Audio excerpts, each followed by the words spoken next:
자, 먼저 첫 번째 안전시설 설치 및 관리에서 추락 및 떨어짐 방지에 대해서 보도록 할게요.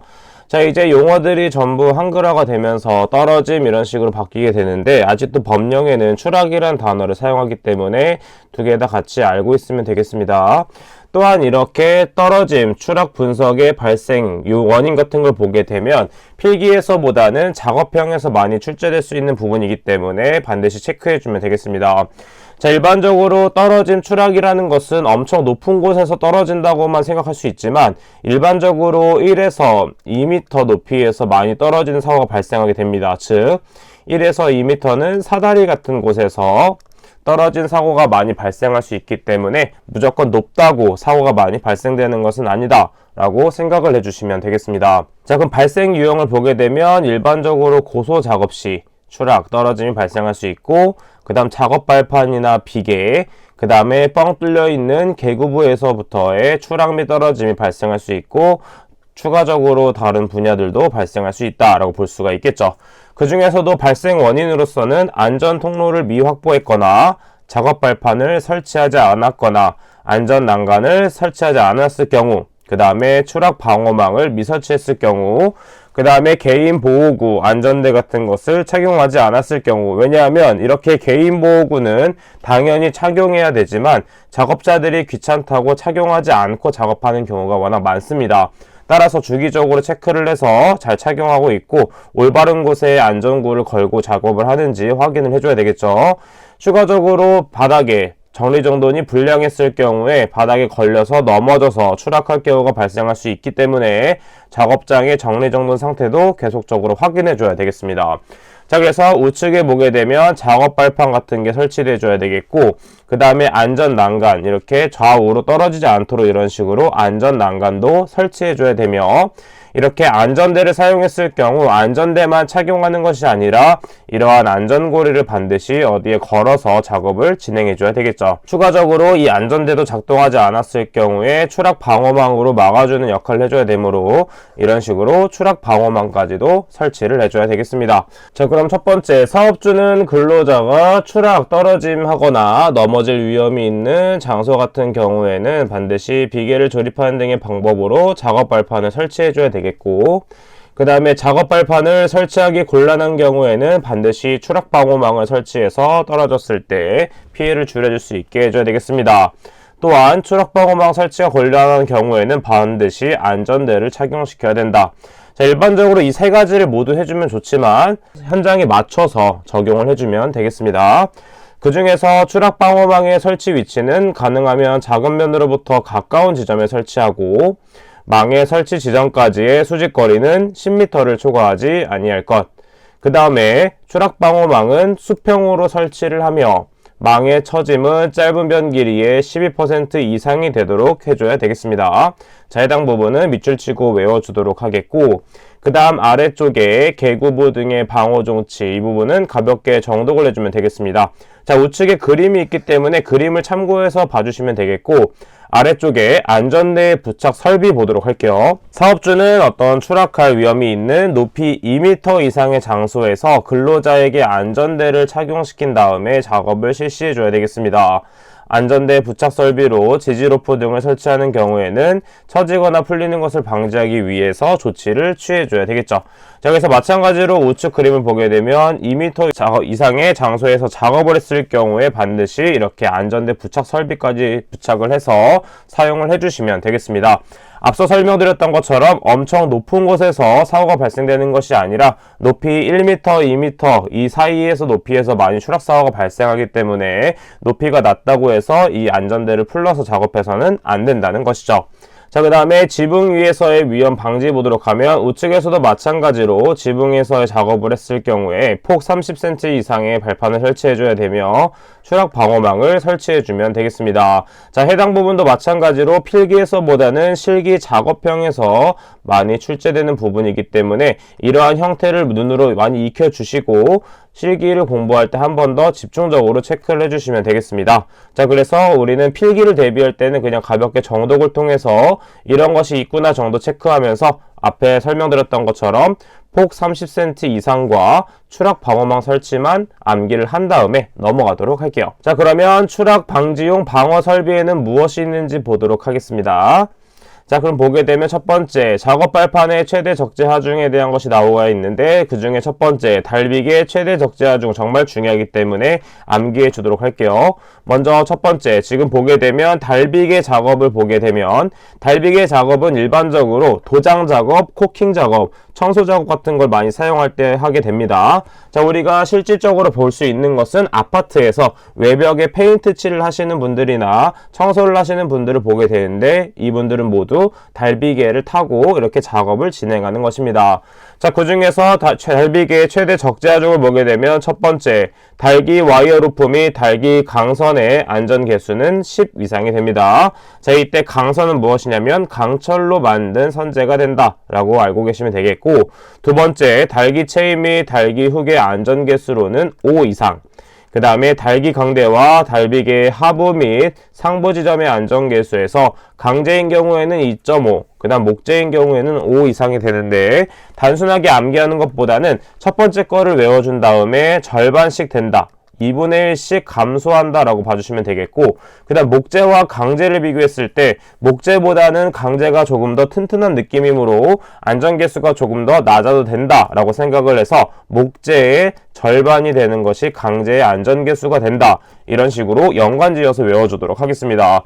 자, 그 우측의 기출문제 한번 보도록 하면 달비기의 최대 적재 하중을 정함에 있어 그 안전계수 기준으로 옳지 않은 것을 찾아보도록 하면 첫 번째, 달기 와이어 루프 및 달기 강선의 안전계수는 10 이상이 됐었고, 그 다음에 그것의 절반인 달기 체인 및 달기 훅의 안전계수는 5 이상이 되었었습니다.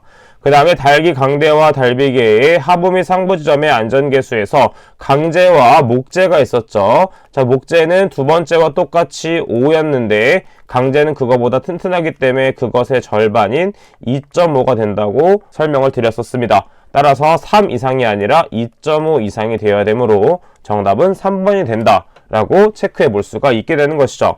자, 그 다음 아래쪽에 있는 작업 발판의 구조 체크해 보도록 하겠습니다. 작업 발판의 구조도 마찬가지로 우측에 있는 그림을 참고하면서 이런 식으로 표시가 된다라고 봐주시면 되겠고, 인자들을 한번 체크해 보도록 하면 당연하게 하중을 견딜 수 있도록 견고한 구조로 해줘야 되겠고, 작업 발판의 폭은 40cm 이상, 발판 재료 간의 틈은 3cm 이하로 해주면 되겠습니다. 그 다음에 선박 및 보트 건조 작업일 경우에는 작업 발판의 폭을 조금 더 좁게 30cm 이상으로 해주면 되겠고, 발판 재료 간의 틈은 똑같이 3cm 이하로 유지하면 되겠고, 곤란할 경우에는 5cm 이하로 해준다 라고 밑줄 쳐주면 되겠습니다. 나머지 부분에 대해서는 그냥 가볍게 정독을 해서 이런 내용이 있구나 정도 체크해 주도록 하겠습니다. 자, 다음은 안전 난간에 대해서 보도록 하겠습니다. 자, 안전 난간의 구조에서는 어떤 부분을 체크해 주면 되냐면, 일반적으로 안전 난간은 상부, 중간, 발끝막이판, 난간 기둥으로 구성되어 있으며 상부 난간대는 90cm 이상 지점에 설치해야 되고, 상부 난간대를 120cm 이하에 설치하는 경우에는 중간 난간대는 상부 난간대와 바닥면 등의 중간에 설치해야 되며, 120cm 이상의 지점에 설치하는 경우에는 중간 난간대를 2단 이상으로 균등하게 설치하고 상하 간격은 60cm 이하가 되어야 되겠습니다. 그 다음에 아래쪽에서 두 번째 동그라미, 난간대는 지름 2.7cm 이상이 되어야 되는 금속재 파이프나 그 이상의 강도가 있는 재료를 사용해 줘야 되겠고, 그 다음에 100kg 이상의 하중에 견딜 수 있는 튼튼한 구조를 선택해 줘야 되겠습니다. 자, 이것도 마찬가지로 전체를 외운다기보다는 중요한 부분을 포인트로 둬서 외워주면 되겠죠. 그 다음에 아래쪽 추락 방어망에 대해서 보도록 하면, 추락 방어망에서도 마찬가지로 수치들을 봐주시면 되겠습니다. 수직거리는 10m를 초과하지 아니할 것, 그 다음에 추락 방어망은 수평으로 설치한다고 했고, 짧은 변 길이의 12% 이상, 앞쪽에서 한번 했었죠. 그 다음 추가적으로 내민 길이는 벽면으로부터 3m 이상이 되어야 되겠고, 그물코가 20mm 이하인 추락방호망을 사용하는 경우에는 낙하물 방지망을 설치한 것으로 봐주시면 되겠습니다. 자, 다음 체크해야 될 부분은 방망사의 강도 부분 체크해 보도록 하겠습니다. 자, 그래서 어띠를 외워준다. 방망사 신품에 대한 인장 강도와 폐기시 인장 강도를 모두 외워주셔야 되겠고, 앞쪽에 있는 그물코의 크기는 10과 5로 고정되어 있으므로 뒷부분만 외워주도록 합니다. 마찬가지로 신품일 경우에 두 가지로 다시 나뉘게 되는데, 매듭이 없을 경우에는 240, 그 다음에 폐기 시에는 150이 된다 라고 체크해주면 되겠고, 그 다음에 매듭 방망일 경우에는 200과 110, 폐기 시에는 135와 60이 된다 라고 체크해주면 되겠습니다.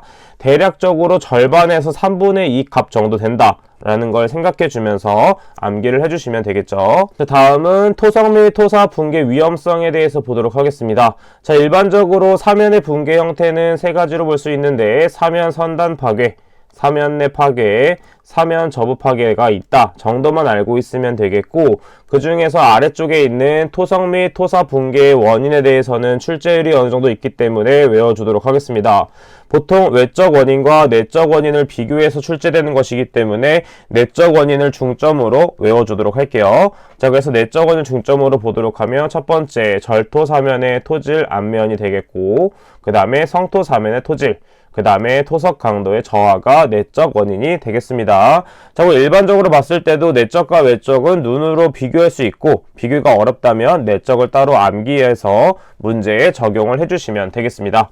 자, 다음 부분은 계속해서 정독해주면 되겠고, 그 다음에 낙하 비례 방지, 낙하 비례도 마찬가지로 일반적으로 떨어짐, 날아옴으로 바꿔주면 되겠습니다. 자, 그래서 아래쪽을 보게 되면 낙하물 방지망 또는 방호 선반 설치 시 준수사항을 보도록 할게요. 자, 해당 부분을 보도록 하면 높이 10m 이내마다 설치해주고, 내민 길이는 벽면으로부터 2m 이상을 해주면 되겠습니다. 그래서 수평면과의 각도는 20도에서 30도 이하를 유지해줘야 되겠죠. 자, 위쪽에 낙하물 방지망을 보게 되면 이런 식으로 그림으로 눈으로 익혀주시면 되겠습니다. 어떤 위에서 물건이 떨어졌을 때 작업자가 다치지 않도록 위에서 막아주는 역할을 해주는 것이 되겠죠. 자, 그래서 이런 것이 있구나 정도 체크해주면 되겠고, 방금 말씀드린 수치들은 암기를 해주도록 하겠습니다. 자, 다음은 건설 공구 및 장비 종류 및 안전 수칙에 대해서 보도록 하겠습니다. 자, 지금 나와 있는 초반에 있는 건설 공구, 석재 가공 공구 부분은 이런 것이 있구나 정독을 해주면 되겠고, 중요한 것은 어디 있다? 다음 페이지. 굴착 장비에 대해서는 모두 알고 있어야 됩니다. 자, 그래서 총 4가지로 볼 수가 있는데, 첫 번째 파워 쇼벨은 우측 그림과 같이 다음과 같이 생겼으며, 어떤 식의 작업에 사용이 되냐면 기중기가 위치한 지면보다 높은 곳의 땅 파기에 사용이 되며, 굳은 지반의 굴착에 사용되는 것이 파워 쇼벨. 그 다음에 드래그 쇼벨을 보게 되면 다음 우측과 같고, 언제 사용할 수 있는 기계냐면 지면보다 낮은 곳의 굴착에 적합한 녀석이 되겠습니다. 그 다음에 드래그 라인은 마찬가지로 우측 그림을 참고해주면 되겠고, 작업 범위가 광범위하고 수중 굴착에 사용되며 연약한 지반 굴착에 사용되고 있습니다. 또한 지면보다 낮은 장소의 굴착에 사용되고 있다는 걸 알 수가 있겠죠. 그 다음에 크램쉘 같은 거는 인형 뽑기 기계를 생각해주면 되겠습니다. 자, 그래서 연약한 지반이나 수중 굴착, 자갈을 싣는 데 적합하며 구조물의 기초 바닥 등이 협소하고 깊은 굴착 및 호퍼 작업에 적당한 녀석이 된다라는 것을 외워주시면 되겠습니다. 자, 그럼 오늘 배운 내용 정리하면서 이번 강의 마무리하도록 할게요. 자, 그러면 오늘 중요했던 내용 한번 정리하면서 마무리해 보도록 하겠습니다. 먼저 달비계 최대 적재하중 안전계수는 처음에 와이어루프 및 강선이 안전계수 10이 되고 계속해서 절반씩 줄어든다라고 보면 되는데, 이때 목재와 강재에서 강재가 더 튼튼한 녀석이기 때문에 목재보다 작아도 된다, 즉 절반값을 가져도 된다, 이런 식으로 외워주면 됐었죠. 그 다음에 낙하물 방지망 설치 및 준수사항에서 높이 10m, 그 다음 벽면에서 2m 떨어져야 되고 수평면과의 각도는 20에서 30도가 되어야 됐습니다. 자, 그 다음에 쇼벨계의 굴착기계에서는 총 4가지가 있었죠. 지면보다 높은 곳에 땅을 파는 파워 쇼벨, 그 다음에 드래그 쇼벨은 지면보다 낮은 곳의 굴착에 적합한 녀석이 됐었고, 드래그 라인은 연약한 지반을 굴착하거나 지면보다 낮은 장소 굴착, 크램쉘은 인형 뽑기 떠올려주면 됐었죠. 그래서 언제 한다? 연약한 지반이나 자갈을 싣는 데 적합한 녀석이 되었었습니다. 자, 그러면 해당 강의는 여기까지 하도록 하겠습니다. 저는 그럼 다음 시간에 찾아뵙도록 할게요. 감사합니다.